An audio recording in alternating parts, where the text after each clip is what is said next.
여러분 예수 그리스도의 보혈의 능력을 믿으시나요? 여러분 예수 그리스도의 보혈의 능력을 날마다 의지하시나요? 여러분 이것이 우리의 신앙인 줄 믿습니다. 우리가 예수 그리스도의 보혈이 없이는, 예수 그리스도의 십자가 없이는요, 우리의 신앙은 아무것도 아니라는 거예요. 그렇기 때문에 우리의 신앙 가운데 가장 중요한 것은 바로 예수 그리스도의 십자가 보혈인 줄 믿습니다. 여러분 예수의 피는요, 우리의 모든 죄를 깨끗게 하는 능력이 있습니다. 예수의 피의 한 방울은요, 온 인류의 죄악을 사하시고 용서하시고 깨끗게 하시는 능력이 있는 줄 믿습니다. 예수의 피는요, 우리의 죄를요 그냥 덮는 것이 아니라 우리의 죄를 아예 씻어버리는 능력이 있는 줄 믿습니다. 예수 그리스도의 보혈의 능력은요, 어떤 죄인이라 할지라도 다 용서되고 씻어주는 그 능력이 있는 줄 믿습니다. 또 예수 그리스도의 보혈은요, 죄의 사슬을 끊어버리고 마귀를 이기게 하는 능력인 줄 믿습니다. 그래서 여러분 우리가요 1000번을 넘어져도 다시 일어날 수 있는 것은 그 예수 그리스도의 보혈의 능력 아래에 있기 때문인 줄 믿습니다. 할렐루야. 이 시대 가운데요 도덕적이고 윤리적이고 또 인본주의적인 메시지를 많이 외치지만 이 원색적인 예수 그리스도의 새빨간 그 보혈의 말씀은 많이 희미해진 것 같아요. 오늘 이 성금요일을 통해서 예수 그리스도의 보혈의 능력이 무엇인지, 또 그 능력이 나의 능력 되시기를 예수님의 이름으로 축복합니다. 할렐루야. 그 십자가의 보혈은요 나를 살리는 능력인 줄 믿습니다. 제가 너무 좋아하는 찬양이 있는데, 나를 살린 예수의 피, 그 피가요 나를 살린다는 거예요. 저는요 그 보혈을 선포하고 보혈 찬양을 부를 때마다 제 영이 뜨거워짐을 믿습니다. 뜨거워짐을 느껴요. 여러분 어떠세요? 여러분도 보혈을 선포하고 찬양할 때 그 뜨거운 예수의 피가 우리의 심장 가운데 흐르시나요? 그렇게 돼야 될 줄 믿습니다. 할렐루야. 여러분 창세기부터 요한계시록 이 66권은요 한 강물이 흘러요. 그 강물은 무엇이냐면 예수 그리스도의 보혈의 강물이라는 거예요. 그래서 마틴 루터는 뭐라 그랬냐면, 이 종교개혁자 마틴 루터는 성경을 쥐어짜면 피가 나온대요. 구약에는 짐승들의 피가 철철 흐르고 신약에는 예수의 피가 철철 흐른답니다. 그래서 이제 그 피가요 성경책에만 철철 흐르는 게 아니라 내 심령 안에 철철 흘러야 되는 줄 믿습니다. 아니 지금 흐르고 있어야 되는 줄 믿습니다. 할렐루야. 그러면 왜 창세기부터 요한계시록까지 그 피의 강이 흐를까요? 왜냐하면 이 구약에서 수백만 수천 마리의 짐승이 왜 죽임을 당했나요? 여러분 피에는요 하나님께서 태초 전부터 세우신 영적인 원리가 담겨있기 때문인 줄 믿습니다. 이 피에는요 하나님의 능력이 담겨있는 줄 믿습니다. 그래서 레위기 17장에서 하나님께서 뭐라고 말씀하시냐면, 생명이 피에 있으므로 피가 죄를 속하느니라. 이스라엘 백성들은요 고기를 먹어도 됐습니다. 다 먹어도 됐지만 피는 먹어서는 안 됐어요. 왜? 피에 생명이 있기 때문인 줄 믿습니다. 히브리서에서는 이렇게 말합니다. 피 흘림이 없은즉 사함이 없느니라. 하나님은요 이 피에 대한 분명한 정의를 하셨어요. 피에는 생명이 있다. 피는 죄를 속한다. 할렐루야. 자, 그렇다면 이 예수 그리스도의 보혈에는, 그 보배로운 피를 보혈이라고 하는데, 예수 그리스도의 보혈에는 어떤 능력이 있을까요? 오늘 말씀을 통해 그 보혈의 능력을 우리가 깨닫고 그 보혈의 능력을 사용하며 능력 있는 그리스도인 되시기를 축복합니다. 보혈은요 하나님께 나아가는 유일한 길이에요. 할렐루야. 우리 함께 말씀을 읽어보도록 하겠습니다. 베드로전서 1장 18절 21절입니다. 시작. 너희가 알거니와 너희 조상이 물려준 헛된 행실에서 대속함을 받은 것은 은이나 금같이 없어질 것으로 된 것이 아니요 오직 흠없고 점없는 어린 양 같은 그리스도의 보배로운 피로 된 것이니라. 그는 창세 전부터 미리 알린 바 되시니나 이 말세에 너희를 위하여 나타내신 바 되었으니 너희는 그를 죽은 자 가운데서 살리시고 영광을 주신 하나님을 그리스도로 말미암아 믿는 자니 너희 믿음과 소망이 하나님께 있게 하셨느니라. 아멘. 여러분 하나님께서 하나님의 형상대로 사람을 지으셨어요. 그게 누구예요? 아담이죠. 하나님께서 아담을 지으셨는데 문제는 이 아담이 범죄를 한 거예요. 이 범죄를 지음으로 말미암아 그 아담 안에 죄가 들어왔습니다. 근데 오늘 이 베드로전서 말씀에 의하면 하나님께서 이 아담의 타락에 대해서 별로 놀라지 않으셨대요. 왜냐하면 하나님은 시간과 공간을 초월하시는 분이신 줄 믿습니다. 과거와 현재와 미래를 다스리는 분이신 줄 믿습니다. 영원 전부터 영원까지 계시는 분이 우리 하나님이라는 거예요. 근데 이 말씀에 보니까 하나님께서 이 태초 전부터 모든 일을 알고 계셨는데 이 아담이 죄를 지을 것도 알고 계셨다라는 거예요. 그래서 이 하나님께서는 아담이 구원을 받기 위해 하나의 길을 내셨대요. 첫 번째로 하나님이 어떻게 하셨어요? 짐승을 잡으셨습니다. 그 짐승의 피를 내서 짐승을 잡아서 그 죄로 인해 수치로 부러움으로 가죽옷을 입혀드렸던 거예요. 그게 바로 하나님의 은혜인 줄 믿습니다. 이 짐승은요, 첫 번째 대속물이었어요. 우리가 성경을 보면요, 이 구약은 신약의 그림자입니다. 구약에 있는 것들을 하나하나 보면요, 하나님이 어떻게 예수 그리스도를 통해서 이루실 것인지 하나하나가 분명하게 나와 있어요. 그리고 하나님의 계시는요, 제가 말씀드렸죠, 점진적이에요. 하나님은 구약부터 자 봤지, 이게 내 계획이야, 다 알려주지 않으세요. 조금씩 알려주시면서 하나님의 그 놀라운 계획들을 보여주시고 펼쳐주십니다. 할렐루야. 자, 그런데 이 하나님께서 한 짐승을 잡아서 피를 흘려서 그 옷을 아담과 하와에게 입혀주셨는데요, 그게 뭐예요? 아담과 하와가 그 짐승 대속물로 말미암아 하나님 앞에 나아갈 수 있는 길이 되었다라는 거예요. 자, 이것이 신약에서 어떻게 일어나느냐, 예수 그리스도의 옷을 우리가 입어야 된다라는 거예요.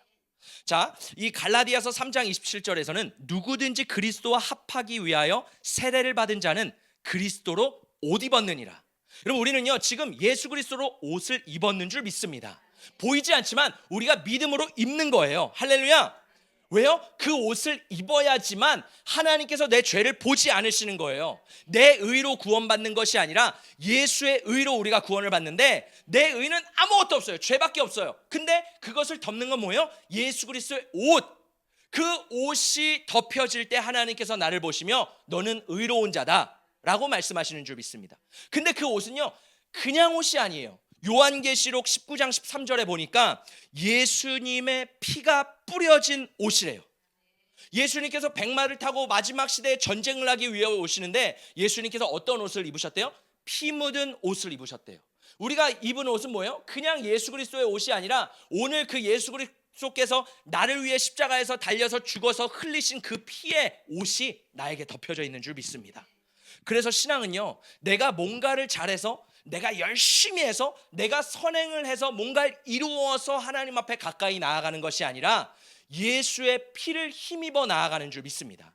그게 은혜라는 거예요. 왜? 내가 한 건 아무것도 없어요. 그냥 예수를 믿기만 했어요. 근데 예수를 믿기만 했는데 그 예수 그리스도의 옷을 입고 하나님의 보좌 앞에 담력을 얻어 나아가는 줄 믿습니다.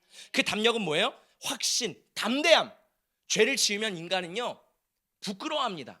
여러분, 애들도요 뭔가 집에서 꿍꿍이를 벌이거나 죄를 짓잖아요. 그럼 부모님의 얼굴을 제대로 못 쳐다봐요. 심지어 강아지도요, 똥을 잘못 싸놨거나 뭔가 실수를 저지르면요 부모님이래 주인의 얼굴을 피합니다. 주인 앞에 갈 수가 없어요. 이게 뭐예요? 죄의 결과라는 거예요. 근데 우리는 비록 죄인이지만 우리가 예수 그리스도의 그 보혈로 용서함을 받고 예수의 옷을 입을 때 어떻게 되는 거예요? 그 피로 담력을 얻어 하나님 앞에 나아가는 줄 믿습니다. 이전에는요 성소와 지성소를 나누는 것이 있었어요. 그게 뭐예요? 휘장이라 그러죠. 이 휘장이요 얼마나 큰지 높이가 20m래요. 상상해 보세요. 높이가 20m래요. 제가 키가 185인데 저 곱하기 몇이에요? 10을 훨씬 넘어요. 그렇죠? 저보다 훨씬 큰 거예요. 와! 그리고 이 넓이는 10m래요. 두께는 30cm래요. 그러니까 이 휘장이 엄청 높고 넓고 두껍습니다. 심지어 이 휘장을 달기 위해서는요 최소한 300명의 남자 장정이 필요하대요. 그만큼 무시무시 어마어마하게 무거운 휘장이 성소와 지성소, 어떻게 보면 하나님과 우리를 갈라놓는 거예요. 자, 근데 놀라운 것은 뭐냐면 예수님께서 십자가에서 죽으심으로 말미암아 어떻게 됐어요? 그 휘장이요 종이 조각처럼 위에서 아래로 쫙 찢어졌다는 거예요. 그래서 이제는요 그 1년에 한 번 대제사장이 들어갈 수 있었던 지성소를 그 누구든지 예수를 믿는 자는 누구든지 담력을 얻어 들어갈 수 있는 줄 믿습니다. 여러분, 사마리아 여인이 예수님에게 와서 물어봐요. 예수님, 우리 도대체 어디서 예배를 해야 됩니까? 예루살렘에서 예배해야 됩니까? 아니면 이 사마리아에 있는 이 산에서 예배를 해야 됩니까? 왜냐하면 유대인들은 예루살렘에서 예배를 드렸고 유대인들이 사마리아인들은 개, 돼지 취급했기 때문에 함께 예배를 드릴 수 없기 때문에 사마리아인들이 또 사마리아 산에다가 성전을 지은 거예요. 그래서 이 사마리아 여인이 도대체 어디서 예배를 드려요? 이렇게 말할 때 예수님 뭐라 그러세요? 하나님은 영이시니 영과 진리로 예배할지니라. 그때가 올 때는 여기도 아니고 저기도 아니라는 거예요. 뭐예요? 어디서든지 하나님을 예배할 수 있대요. 왜요? 이제는 예수 그리스도께서 그 휘장을 찢으심으로 말미암아 내가 있는 곳이 지성소인 줄 믿습니다. 내가 운전하는 자동차 안이 지성소인 줄 믿습니다. 여러분 운전할 때 하나님의 임재를 깊이 경험하시기를 바랍니다. 내가 앉아서 예배하는 잠옷실이 하나님의 지성소가 되기를 축복합니다. 그곳에서 예배할 때 하나님의 강력한 임재가 부어질 줄 믿습니다. 우리 방에서 내가 그 기도의 골방 안에서 하나님을 기도할 때 그곳이 나의 지성소가 되는 줄 믿습니다. 그래서 언제든 어디서든 우리는 하나님의 임재 앞에 나아갈 수 있는 능력을 얻었어요. 그게 뭐예요? 예수의 보혈의 능력이라는 겁니다. 할렐루야. 그 보혈은요 하나님 앞에 나아갈 수 있는 새 길을 열어주셨어요. 그것이 능력이라는 거예요. 그것을 믿는 자가 지성소로 하나님의 임재 안에 더 깊이 들어가는 줄 믿습니다. 보혈은 우리의 죄를 사하는 능력이에요. 하나님의 중요한 영적인 원리가 있는데 피 흘림이 없은즉 죄사함이 없느니라. 구약시대는요 짐승이 죽어야지만 피가 흘려져야지만 잠시 동안 우리의 죄가 용서받았어요. 근데 이 신약에 와서는요 영원한 대제사장 되시고 영원한 속죄물 되신 예수 그리스도께서 죽으심으로 말미암아 우리의 모든 과거와 현재와 미래의 죄가 씻어졌는 줄 믿습니다. 할렐루야. 그래서 그 피로 말미암아 내 죄가 씻어졌다는 거예요. 제가 성경을 보다가 어떤 걸 보게 됐냐면 이 아담과 하와가 하나님께서 이 동물을 죽이셔서 가죽 피를 흘리고 가죽옷을 입히셔서 주었잖아요. 그러면서 구원의 길이 열렸잖아요. 성경에 등장하지 않지만 제가 상상을 해봤어요. 아마 아담과 하와는 가인과 아벨을 낳았을 때 가인과 아벨에게 하나님 앞에 어떻게 예배하고 나아가는지를 가르쳐 주지 않았을까요? 어떻게 나아갔을까요? 가인과 아벨에게 야 내가 보니까 하나님은 희생 제물을 통해서 예배를 받으셔. 희생 제물을 통해서 우리의 죄가 용서받았던 경험이 있어 라는 신앙의 전수를 분명히 해주셨을 거예요. 자, 그래서 이 가인과 아벨도 분명히 알았을 거예요. 하나님 앞에 나아가기 위해서는 피가 필요하다는 것을 알았을 거예요. 자, 그래서 이 가인과 아벨이 둘이 예배를 드립니다. 구속사적으로 보면 이 가인은요 자신이 열심히 일하고 땀 흘리고 피 흘린 채소와 야채로 하나님 앞에 정성껏 올려드려요. 이 아벨은요 자신의 키운 양, 어린 양을 잡아서 하나님 앞에 제사를 올려드립니다. 어떤 제사를 하나님이 받으셨어요? 아벨의 제사를 받으셨어요. 구속사적으로 보면요 왜요? 피 흘림이 있는 제사를 하나님 받으신다는 거예요. 하나님이 원하시는 제사 방식이 있다라는 거예요. 성경을 보면 하나님이 원하시는 방법들이 있습니다. 우리가 지금 신명기를 읽고 있잖아요. 신명기를 읽고 있으면 뭐가 나와요? 내 말대로 순종하면 너희가 복을 받을 것이다. 내 말대로 순종하지 않으면 너희가 저주를 받을 것이다. 그러니까 분명히 하나님의 방법이 있다라는 거예요. 하나님 앞에 나아가기 위해서도 분명한 방법이 있다라는 거예요. 뭐예요? 피의 제사를 통해서 나갈 수 있다라는 거예요. 아벨은 그 부모님의 말씀을 듣고 알았어요. 아, 하나님 앞에 예배드리기 위해서는 피의 제사가 필요하구나. 할렐루야. 그래서 아벨이 어린 양을 잡아서 하나님께 피의 제사를 올려드리고 하나님은 그 예배를 받으신 거예요. 히브리서 11장 4절에 보니까 아벨과 가인을 이렇게 평가합니다. 믿음으로 아벨은 가인보다 더 나은 제사를 하나님께 드림으로 의로운 자라 증거를 얻었다. 아벨은요 뭐로 하나님 앞에 예배드렸대요? 믿음으로 드렸대요. 제가 이 믿음을 원어의 의미를 살펴보니까 믿음이 뭐냐면 약속, 서약, 증거, 담보, 보증이라는 의미가 있더라고요. 그러니까 하나님 앞에 약속, 언약으로 이 피를 드린 거예요. 자, 쉽게 말하면 예수님께서 이 십자가에서 죽으시기 전날 밤 제자들을 모아서 성만찬을 하잖아요. 그러면서 예수님 뭐라 그러세요? 이것은 죄사함을 얻게 하려고 많은 사람을 위하여 흘린 바 나의 피, 곧 언약의 피니라. 이것을 받아 마셔라. 언약의 피라고 예수님 말씀하셨어요. 자, 그러니까 이 예수의 피가 뭐예요? 언약의 피라는 거예요. 자, 언약의 피가 뭐냐면 약속이 담겨진 피라는 거예요. 그러니까 믿음이 뭐라 그랬어요? 약속, 서약, 증거, 담보, 보증. 그러니까 아벨은요, 그 약속의 제사, 하나님의 약속을 기억했다라는 거.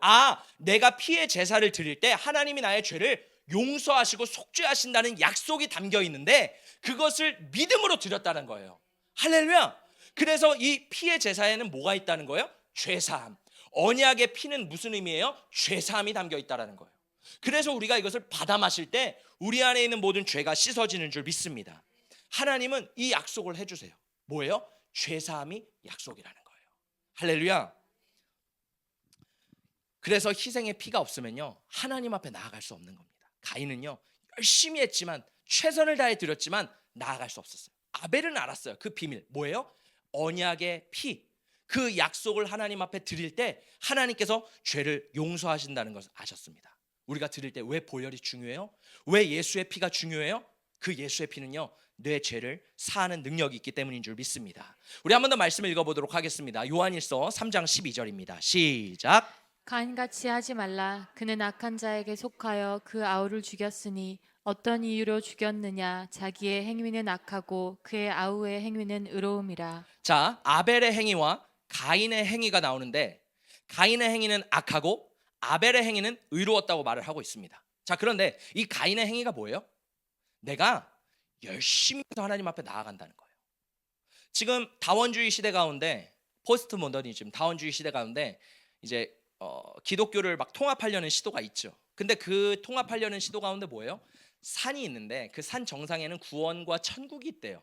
근데 다른 종교들이 있대요. 이슬람, 불교, 유교, 뭐 기독교, 천주교 다 있는데 등산의 코스만 다르고 정상에 올라가면 뭐라는 거예요? 구원을 받을 수 있다라는 거예요. 그게 다원주의가 말하는 거거든요. 근데 우리는 뭘 말해요? 오직 예수가 길이요 진리요 생명이다. 예수밖에는 없다. 근데 중요한 게 뭐냐면 세상 종교는요, 내가 열심히 등산해서 산에 올라가야지 신을 만나는 거예요. 생각해보세요. 얼마나 힘들겠어요. 그래서 고행을 하잖아요. 뭐 티벳에서는 막 이렇게 해가지고 막 고행을 하고 순례를 하고 막 그러잖아요. 얼마나 이슬람에서 금식하고, 금식이 구원의 방법이잖아요. 금식하고 선행하고 자선하고 뭔가를 베풀고 막 그렇게 하면서 구원을 이루어 갑니다. 근데 구원은요, 이루어가는 게 아니라 받는 거예요. 할렐루야. 하나님 앞에 은혜로 받는 게 구원인 줄 믿습니다. 가인은요, 열심히 내가 노력해서 얻어내려고 했어요. 아벨은 달랐어요. 아벨은 그 은혜를 알았어요. 뭐예요? 그 피를 드릴 때 하나님께서 죄를 용서하시고 나를 용납하신다는 것을 아셨습니다. 기독교는 뭐예요? 우리가 구원을 올라가는 게 아니라 이미 예수께서 하늘에서 내려오셨어요. 우리에게 오셨어요. 그리고 우리는 그 예수를 믿을 때 구원을 얻는 줄 믿습니다. 복음의 핵심은 뭐예요? 내가 노력해서 하는 게 아니라는 거예요.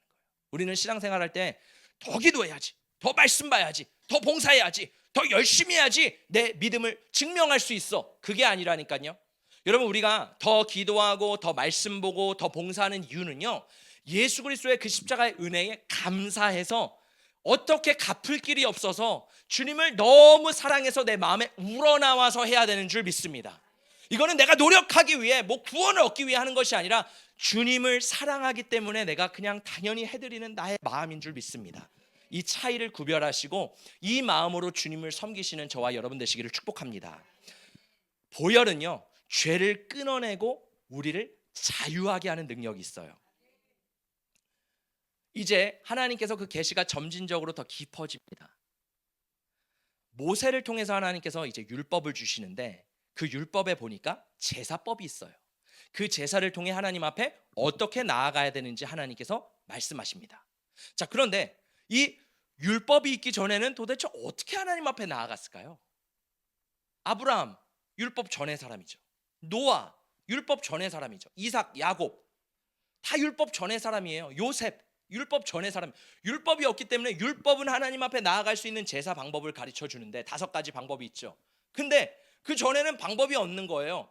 어떻게 나아갔을까요? 아담과 하와가 전수해준 그 신앙, 그 피의 능력, 아벨이 경험했던 그 피의 능력, 그것들이 믿음의 사람들을 통해서 점점 전수가 되었다라는 거예요. 할렐루야. 우리 함께 말씀을 보겠습니다. 창세기 8장 20절입니다. 노아가 하나님을 어떻게 예배했는지 볼까요? 시작. 노아가 여호와께 제단을 쌓고 모든 정결한 짐승과 모든 정결한 새 중에서 제물을 취하여 번제로 제단에 드렸더니. 아멘. 여러분 놀랍지 않으세요? 지금 머릿속으로 성경의 순서를 기억해야 돼요. 지금 율법이 있기 전이에요. 하나님께서 어떻게 나아가라고 말씀하시기 전이에요. 근데 노아는 알았대요. 어떻게 하나님을 예배했대요? 제단을 쌓았는데 모든 정결한 짐승과 새 중에서 제물을 취해서 번제로 태워서 하나님 앞에 드렸대요. 피를 쏟아서 번제로 드렸대요. 율법이 있기 전인데 뭐예요? 하나님은요 이 피의 제사를 처음부터 조금씩 하나님의 백성들에게 가르쳐 주신 거예요. 그리고 영적인 원리가 있는 거예요. 피 흘림이 있을 때 죄사함이 있구나. 피 흘림이 있을 때 나의 모든 죄가 끊어지는구나. 그 피가 나를 속하는구나. 이 진리가 하나님의 백성들 가운데 있었다라는 겁니다. 아브라함은 어떨까요? 창세기 12장에 보면요 하나님이 아브라함을 부르세요. 그리고 아브라함이 가나안 땅에 옵니다. 가나안 땅에 와서요 하나님 앞에 제단을 쌓고 예배를 드려요. 그런데 이 성경에서는요 제단을 쌓고 예배를 드렸다고 나오는데 어떻게 제단을 쌓고 예배를 드렸는지 자세하게 나오지가 않아요. 제가 막 구석구석 찾아봤는데 없어요. 아브라함은 어떻게 드렸을까요? 궁금하지 않으세요? 고대 근동시대는요 신에게 제사를 드릴 때 희생 제물을 꼭 드렸다는 거예요. 그리고 그 희생 제물을 드림으로 말미암아 신과 인카운터, 만남이 있었다라는 겁니다. 뭐 접신이라고 말을 하죠. 이것처럼 이 아브라함도 아마 그 신앙의 전수를 통해 뭔가를 알았다는 거예요. 아, 하나님 앞에 제사하기 위해, 하나님 앞에 나아가기 위해 피가 필요하구나. 희생 제물이 필요하구나. 하나님 앞에 희생 제물을 드려서 번제로 드렸다는 걸 창세기 12장에 나오지 않지만 아브라함 분명히 알았다는 거예요. 제 말이 거짓말 같으세요? 제가 이거를 조금 더 깊이 봤더니 놀라운 사실을 발견했어요. 창세기 22장에 가면 아브라함이요 이삭을 하나님 앞에 드려요. 근데 이삭을 드리는데요 율법이 없는데 어떻게 드려요? 번제로 피를 흘려서 드려요. 할렐루야. 아브라함도 이 법칙을 알았다는 거예요. 아, 피 흘림이 있을 때 죄사함이 있구나. 피를 드릴 때 하나님이 기뻐하시는구나. 할렐루야. 여러분 하나님은요 끊임없이 율법이 있기 전에도 하나님의 백성들에게 이 진리를 가르쳐 준 거예요. 예수의 보혈에는 어떤 능력이 있어요? 우리의 죄를 끊어내고 씻어내는 능력이 있는 줄 믿습니다. 우리를 자유케 하는 능력이 있는 줄 믿습니다. 이스라엘 백성들이요 430년 동안 애굽에서 종살이를 해요. 얼마나 괴로웠을까요? 얼마나 힘들었을까요? 말이 430년이지 여러분 430년이 쉽습니까? 엄청난 기간 동안. 근데 문제는 뭐예요? 노예로서 풀려날 수가 없는 거예요. 광복을 맞이할 수 없는 거예요. 아무리 열심히 해도 노예예요. 평생 할아버지가 노예예요. 그냥 쭉 노예인 거예요. 아마 성경에 나오지 않았지만 그 사람들이 광복하려고 뭔가 해방받으려고 노력하지 않았을까요? 아마 분명히 여러 작은 시도들이 있었을 거예요. 근데요 하나님께서는요 그 이스라엘 백성들에게 자유를 아직 주지 않으셨어요. 근데요 하나님께서 자유를 주신 때가 있습니다. 언제인지 아세요? 모세가 애굽에 와요. 그리고 10가지 재앙을 하나님의 기적을 일으키죠. 마지막 10번째 재앙이 뭐예요? 유월절이에요. 이 유월절에는요 피를 발라야 됩니다. 어린 양을 죽여서 문설주에 그 피를 발라야 돼요. 자, 이것이 첫 번째 유월절이었는데 이때 이스라엘 백성들이 풀려나요. 자, 우리 함께 말씀을 보겠습니다. 우리 출애굽기 12장 5절에서 7절 함께 읽어보겠습니다. 시작. 너희 어린 양은 흠없고 1년 된 수컷으로 하되 양이나 염소 중에서 취하고 이달 열 나은 날까지 간직하였다가 해질 때 이스라엘 회중이 그 양을 잡고 그 피를 양을 먹을 집 좌우 문설주와 인방에 바르고. 이 말씀에 보니까 그 피를 집 좌우 문설주와 인방에 바르래요. 뭐가 떠오르지 않으세요? 여러분 거룩한 상상력을 발휘하면서 성경을 읽으시길 바랍니다. 할렐루야. 뭐가 떠오르세요? 저는 이 말씀을 보면서요 십자가가 떠오르더라고요. 좌우 문설주에 바르고 인방 끝에 바르면 피가 흘러서 십자가가 되는 거예요. 하나님은요 하나님의 그 십자가의 계시를 이스라엘 백성들에게 조금씩 계속 끊임없이 가르쳐 주셨어요. 그리고 뭐라고 말씀하셨어요? 내가 이 피를 볼 때에 내가 넘어가리라. 그게 뭐예요? Passover. 그게 유월절이잖아요. Passover. 하나님께서 뛰어넘으신다. 이 피가 발려져 있는 가정은요, 승리했다라는 거예요. 죽음을 경험하지 않았다라는 겁니다. 여러분, 중요한 건 뭐냐면 내 마음의 좌우 임방에 예수의 피를 발라야 되는 줄 믿습니다. 예수의 피를 뿌려야 되는 줄 믿습니다. 그러면 사망이, 저주와 질병이 나를 패스 오버 하는 거예요. 이스라엘 백성들이 어떻게 자유 얻었어요? 430년 동안 노예였어요. 아무리 열심히 해도 노예가 자유로울 수가 없었어요. 근데 그 피에 능력이 있다니까요. 어떤 능력? 자유케 하는 능력. 그 6월절 어린 양의 피가 발려졌을 때 그날 밤 이스라엘 백성들은요, 출애굽했어요. 우리의 좌우 문설주와 임방에 예수의 피가 뿌려질 때 우리는 자유함을 얻는 줄 믿습니다. 우리는 구원함을 얻는 줄 믿습니다. 그 능력이 바로 예수의 피의 능력인 줄 믿습니다. 여러분, 예수의 보혈의 능력은요, 마귀를 이기는 능력이 있어요. 마귀를 승리하는 능력이 있어요.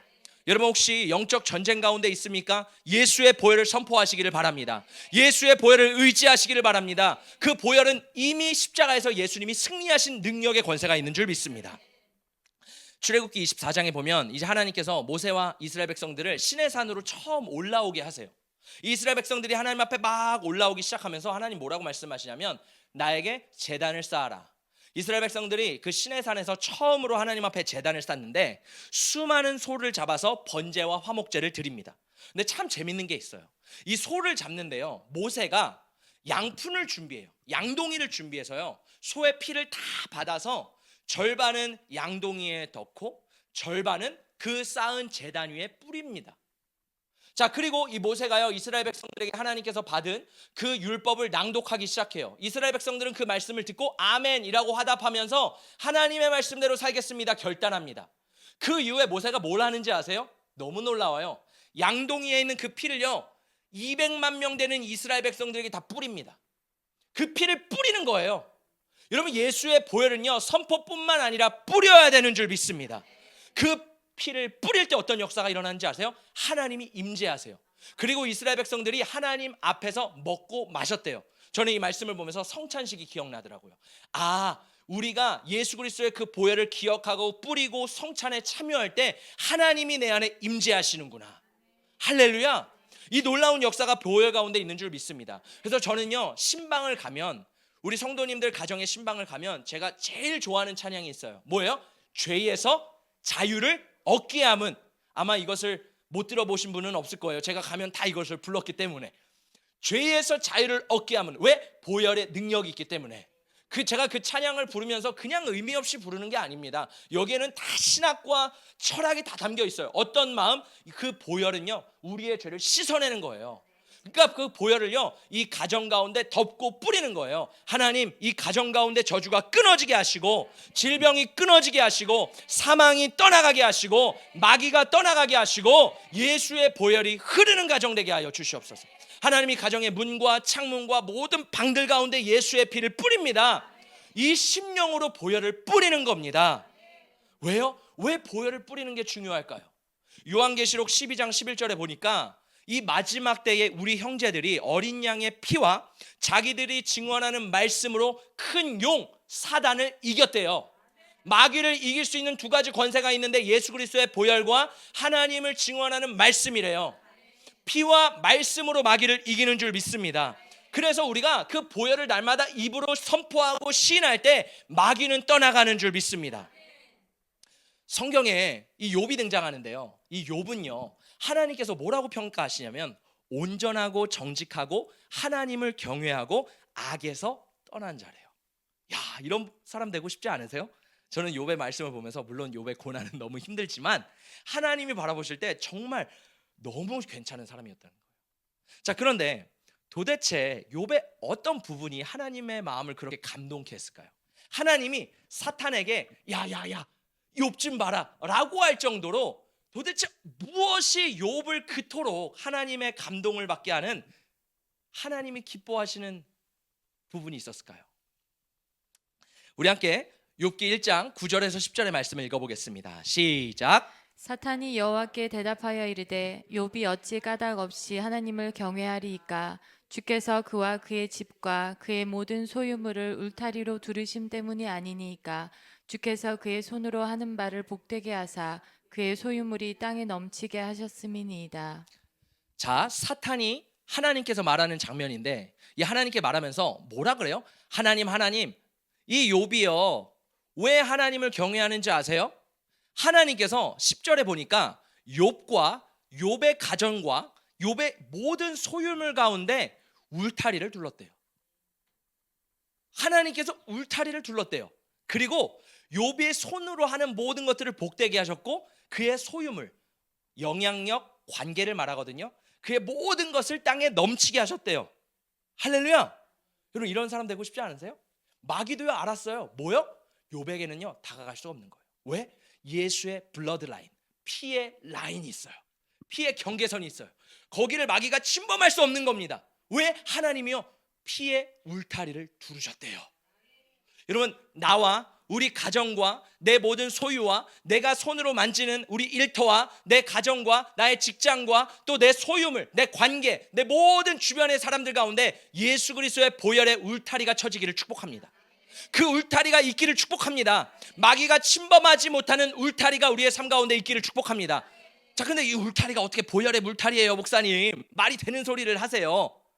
말씀을 준비했습니다. 읽어보겠습니다. 시작. 그들이 차례대로 잔치를 끝내면 욥이 그들을 불러다가 성결하게 하되 아침에 일어나서 그들의 명수대로 번제를 드렸으니 이는 욥이 말하기를 혹시 내 아들들이 죄를 범하여 마음으로 하나님을 욕되게 하였을까 함이라. 욥의 행위가 항상 이러하였더라. 아멘. 여러분 왜 하나님이 욥을 기뻐했대요? 욥은요 매일 아침 자녀의 수대로 하나님 앞에 번제를 드렸대요. 성경학자에 의하면 욥도 율법 이전의 사람, 어떻게 보면 아브라함 이전의 사람이라고 평가하는 사람도 있습니다.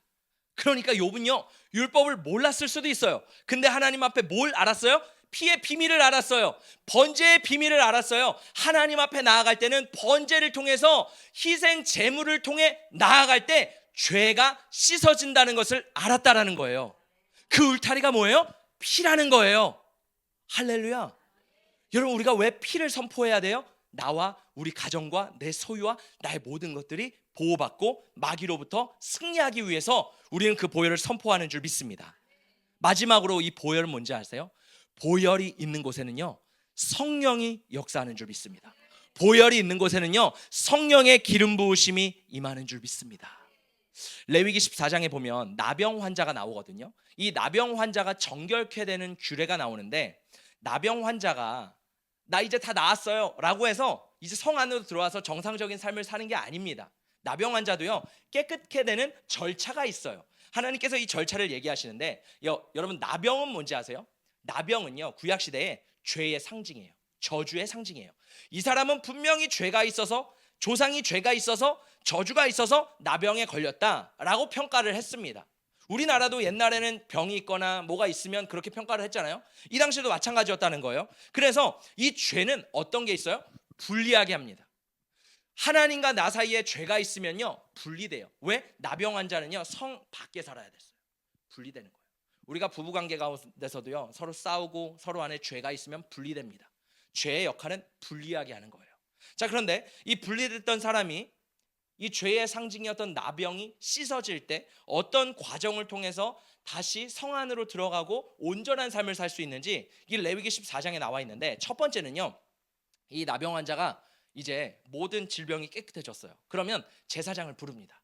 제사장이 성 안이 아니라 성 밖에 나가서 이 나병 환자를 진찰해요. 꼼꼼히 보면서 이 안에 질병이 정말 나았는지 샅샅이 조사를 합니다. 그리고 이 사람 안에 완치가 되었다고 판단이 되면 정결을 위해서 이제 제물을 드려요. 무슨 제물이 있냐면 새 2마리, 백향목, 홍색실, 우슬초를 준비합니다. 그래서 이 새 1마리는 흐르는 물에 잡아요. 그래서 그 피를 꺾어서 우슬초와 홍색실과 백향목에 찍어서 그 나병 환자에게 7번 뿌립니다. 그 피를 7번 뿌려요. 다른 새는 그냥 하늘로 날려 보냅니다. 이거를 구속사적으로 뭐라 그러냐면 이 꺾여서 죽어진 뿌려진 새는 예수 그리스도의 십자가의 죽음, 하늘로 날아간 새는 예수 그리스도의 십자가의 부활. 이것을 말하는 줄 믿습니다. 자, 그래서 세 번째는 이 정결함을 받은 나병 환자는 이제 어떻게 하냐면 자신의 옷을 빨고 모든 털을 밀고 온몸을 물로 씻습니다. 7일간 이 성 밖에 있는 장막에서 머물러요. 그리고 8일째 되는 날 또 털을 다 밀어요. 그리고 옷을 빨고 다시 몸을 씻습니다. 되게 번거롭죠. 자, 그리고 8째 날이 되면 이제 하나님 앞에 속건제, 속죄제, 번제, 소제를 드립니다. 제사가 5가지가 있는데 화목제는 뭐예요? 화평하게 하는 건데 아직 화평이 안 됐어요. 그러니까 화목제 빼고는 나머지를 드리는 거예요. 그러면서 하나님 앞에 이 네 가지 제사를 드리면서 어떻게 하는 거예요? 하나님, 나의 죄를 씻어 주시옵소서. 이미 생각해 보세요. 제사장이 7번 피를 뿌림으로 이미 정결해졌어요. 근데 8일 뒤에 또 제사를 드리면서 죄를 사하는 이유가 뭔지 아세요? 우리 신앙적으로 보면 우리가 예수 그리스도를 처음 믿었을 때 예수 그리스도의 보혈로 우리의 모든 죄가 씻어졌어요. 근데 거기서 끝나는 게 아니죠. 우리는 날마다 회개해야 됩니다. 날마다 우리가 안에 죄가 있거든요. 본성이 올라오거든요. 그래서 날마다 주님 앞에 나아가면서 예수의 보혈로 씻는 거예요. 다시 한번 볼까요? 베드로가요, 예수님이 마지막 성만찬을 하시고 제자들의 발을 씻기십니다. 그때 베드로가 뭐라 그래요? 예수님, 제 발은 절대로 씻길 수 없습니다.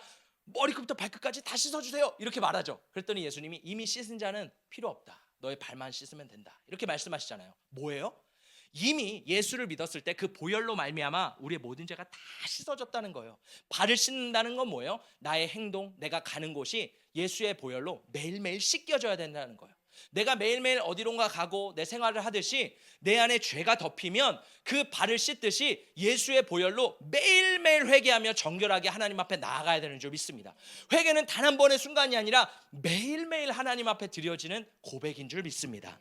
자, 이 5번째로 제사장은요, 이제 그 피를 취해요. 이제 속건제, 속죄제, 번제, 소제를 드리잖아요. 거기에 피를 취해서 어떻게 하냐면 재밌습니다. 오른쪽 귓부리와 오른쪽 엄지손가락과 오른쪽 엄지발가락에 피를 찍어요. 근데 여기까지만 끝나면 재미가 없죠. 말씀드렸죠. 보혈이 있는 곳에 성령이 만다. 놀라운 거는요, 제사장이 피를 뿌리고요, 그 다음 어떻게 하는지 아세요? 기름을 발라요. 기름을 그 피가 뿌려진 오른쪽 귓부리와 오른쪽 엄지손가락, 오른쪽 엄지발가락에 기름을 바릅니다. 그리고 남은 기름으로 머리에 안수해요. 할렐루야. 그때 이제 너는 나았다 선포하고 성 안에 들어가는 거예요. 여기서 중요한 원리는 뭐예요? 피가 있는 곳에 기름이 있다는 거예요. 피는 예수를 의미하고 기름은 성령을 의미합니다. 그러니까 그 피뿌림이 있는 곳에 어디가 있다는 거예요? 성령이 임하는 거예요. 회개가 있는 곳에 누가 임하신대요? 성령이 임하신대요. 왜? 성령은 거룩하신 영이시거든요. 성령님은 더러운 곳에 임할 수 없습니다. 그러니까 예수의 거룩한 피가 내 안에 뿌려질 때 성령은 내 안에 임하는 줄 믿습니다. 그래서 우리가 왜 보혈을 선포해야 돼요? 보혈이 선포될 때 성령님이, 야, 여기는 거룩하구나, 내가 여기 임해야지, 성령님이 임하시는 줄 믿습니다. 마지막 말씀입니다. 베드로가 이렇게 고백합니다. 시작. 베드로가 이르되 너희가 회개하여 각각 예수 그리스도의 이름으로 세례를 받고 죄 사함을 받으라. 그리하면 성령의 선물을 받으리니. 베드로가 뭐라 그래요? 세례를 받고 죄 사함을 받으래요. 예수의 보혈로 죄 사함을 받아라. 그리하면 성령의 선물을 받으리니. 할렐루야. 그래서 보혈이 우리의 능력인 줄 믿습니다. 보혈과 회개는요, 우리의 신앙 속에서 빼놓을 수 없어요. 왜? 우리는 성령 충만해야지 승리할 수 있거든요. 성령 없이 우리 신앙생활은 우리가 세상에서 결코 살아갈 수 없거든요. 그것의 전제 조건은 뭐예요? 피, 예수의 보혈인 줄 믿습니다. 할렐루야. 그래서 저는요, 우리가 회개할 때 이렇게 회개했으면 좋겠어요. 하나님, 저의 이런 죄를 용서해 주세요. 너무 좋습니다. 근데 거기서 플러스 알파 뭘 해야 돼요? 예수의 보혈로 나를 씻어 주시옵소서. 욥이요, 나와 우리 가정과 내 소유물과 내가 받는 모든 것들 가운데 번제를 드리고 피를 뿌렸듯이 우리의 삶 가운데 내가 선포하며 그 피를 뿌려야 되는 줄 믿습니다. 기도할 때 예수 피, 예수 피, 예수 피 왜 외치는지 아세요? 그 보혈을요, 그 믿음으로 선포하고 시인할 때 믿음으로 뿌려지는 거예요. 할렐루야. 우리는 그것을 바라보며 예수의 피를 선포하는 줄 믿습니다. 여러분, 마지막으로요, 진정으로 한 영혼이 구원을 받았는지 알려면요, 십자가 전과 후를 봐야 됩니다. 여러분은 정말 그 십자가를 통과하셨습니까? 여러분 안에는 예수의 보혈이 흐르고 계십니까? 여러분 안에는 예수 보혈의 증거가 있습니까? 중요한 건 뭐예요? 내 안에 예수의 피의 증거가 있어야 된다는 거예요. 내 안에 예수의 피가 흘러야 된다는 겁니다. 내 영혼의 문설주가 어린 양 예수의 피로 적셔지고 십자가가 새겨질 때 우리 안에 구원의 역사, 성령의 역사가 일어나는 줄 믿습니다.